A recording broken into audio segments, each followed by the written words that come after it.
ओम शांति। आज सारा विश्व डायबिटीज़ डे मना रहा है। डायबिटीज़ की बीमारी क्यों होता है? क्या कारण है? ये देखा गया है कि डायबिटीज़ की बीमारी होने का मेन कारण है कि एक्सरसाइज की कमी, जीवन में स्लेबरी, आराम से जीवन व्यतीत करने वालों को डायबिटीज़ होने की संभावना अधिक होती है। खान-पान उनका रिच डाइट होता है, ओवर डाइट होता है, सारा दिन कुछ न कुछ खाते रहते हैं, स्वीट का मात्रा अधिक लेते हैं, कार्बोहाइड्रेट का मात्रा अधिक लेते हैं। इन बातों से देखा गया कि डायबिटीज़ होती है। दूसरी बात, अब इसको हम निवारण कैसे करें? डायबिटीज़ 2 प्रकार का होता है, टाइप ए, टाइप बी। तो हम इसको अभी कैसे पता लगे कि हमारे अंदर डायबिटीज़ भी है?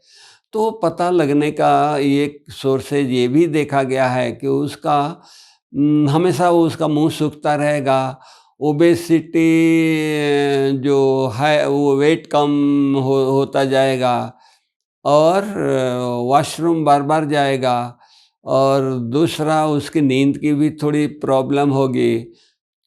कुछ और भी ऐसी कारणें हैं जिसके कारण, स्ट्रेस के कारण भी डायबिटीज़ बढ़ता है। साथ-साथ ड्रिंक करते हैं, उनको भी डायबिटीज़ होने का संभावना होता है। तो हम इन बातों से दूर रहें तो शायद डायबिटीज़ से हम बचे रहेंगे। अब डायबिटीज़ अगर हो गया, ऐसी डायबिटीज़ ऐसी स्वीट किलर है कि पता नहीं लगता है। 50-60% अंदर फैल जाता है, हो जाता है, तभी भी पता लक्षण दिखाई नहीं देते हैं। लोग कहते हैं कि भाई हमको कोई तकलीफ़ नहीं है, तो हम क्यों दवाई लें, क्यों चेकिंग कराएँ, क्यों ये करें?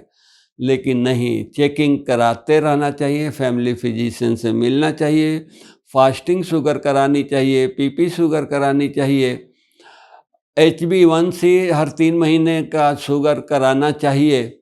इससे पता लगता है, अवेयरनेस हमारे जीवन में होता है।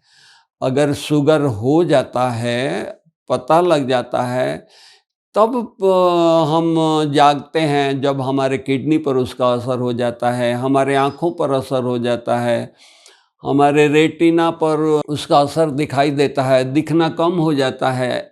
ऐसी लक्षण जब आती है, हमेशा थकावट महसूस करता है, जबकि कोई हार्ड वर्क नहीं है, कुछ एक्सरसाइज नहीं है, फिर भी थका-थका इंसान रहता है।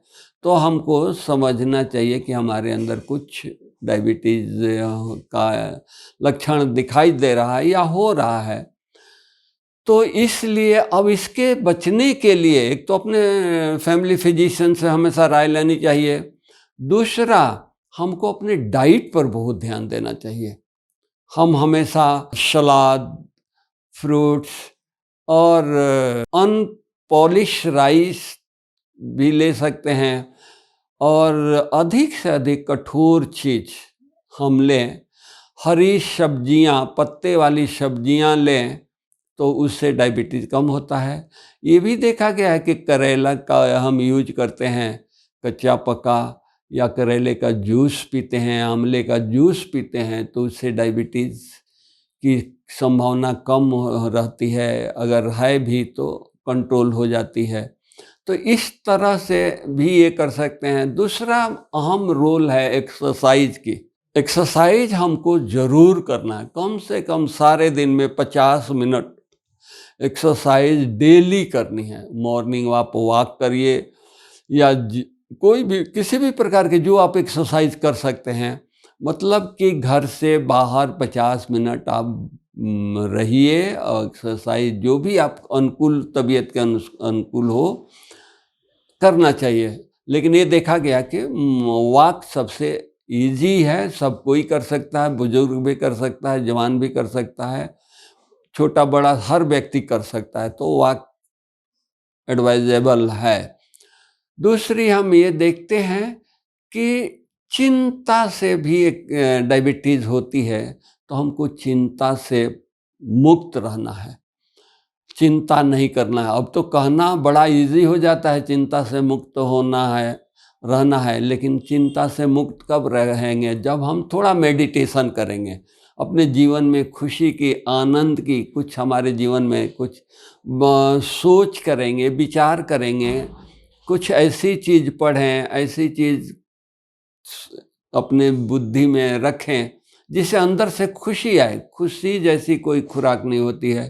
तो डायबिटीज़ में ये भी देखा गया है कि इसकी अहम रोल होता है। तो इस तरह से हम लोगों को अगर अवेयरनेस हो तो जाकर के हम डायबिटीज़ को कंट्रोल कर सकते हैं। डायबिटीज़ पर हम अपना आधिपत्य जमा सकते हैं, उसको दूर कर सकते हैं। ये है मेडिटेशन का रोल, लेकिन अहम है। हमने देखा कि अपने यहाँ हमारे डॉक्टरों ने कुछ एक्सरसाइज ऐसे पेशेंट को बुलाया जिनकी शुगर बहुत हाई रहता था, दवाई से कंट्रोल नहीं हो पाता था, इंसुलिन भी काम कम करती थी। ऐसे पेशेंट जो 500-600 शुगर लेकर के आते थे और यहाँ उनको डाइट, एक्सरसाइज, मेडिटेशन सिखाते थे। तो 5-7 दिन के बाद वो 100-125 शुगर लेके जाते थे। हमने कुछ किया नहीं, उनके जीवन में एक्सरसाइज लाया, मेडिटेशन लाया। मेडिटेशन से पॉजिटिव थिंकिंग करने का उनको आर्ट आ गई। तो हर परिस्थिति में जो इरिटेट होते हैं, ये होते हैं, और तो वो उनको छूट गया। दूसरा, उनको खान पान में भी का मेडिटेशन से अवेयरनेस आ गई, एक जागृति आ गई कि हमको ये बर्गर, पिज़्ज़ा, कोल्ड ड्रिंक आदि आदि ऐसी चीज़ें हमको नहीं खाना है जो हमारे शरीर के लिए, डायबिटीज़ के लिए नुकसानकारक है। तो इन बातों से हम ये देखते हैं कि एक राजयोगी लाइफ स्टाइल अपनाने से हम डायबिटीज़ पर कंट्रोल कर सकते हैं। तो मेरा यही पेशेंट से कहें या समाज से कहें, यही रिक्वेस्ट के साथ साथ यही हमारी निवेदन रहेगी कि हम सब ये भारत हमारा डायबिटीज़ का कैपिटल बनने जा रहा है, तो इससे अवेयरनेस के लिए हम अपने जीवन में कुछ एक्टिविटी करें, मेडिटेशन करें, अपने मन को शांत रखें और स्ट्रेस से दूर रहें। और इस तरह की एक्टिविटी, लाइफ स्टाइल अपनाने से हम डायबिटीज़ पर कंट्रोल कर सकते हैं, विजय पा सकते हैं, और समाज को भी हम ये दिशा दे सकते हैं। हमेशा खुश रहें, खुशी बाँटें, ये परमात्मा का भी इशारा है। तो हम हमेशा लोगों की सेवा करें, मदद करें, जिससे अंदर में दुआएं मिले, खुशी मिले। इस तरह से हम डायबिटीज़ पर कंट्रोल कर सकते हैं। ओम शांति, ओम शांति, ओम शांति।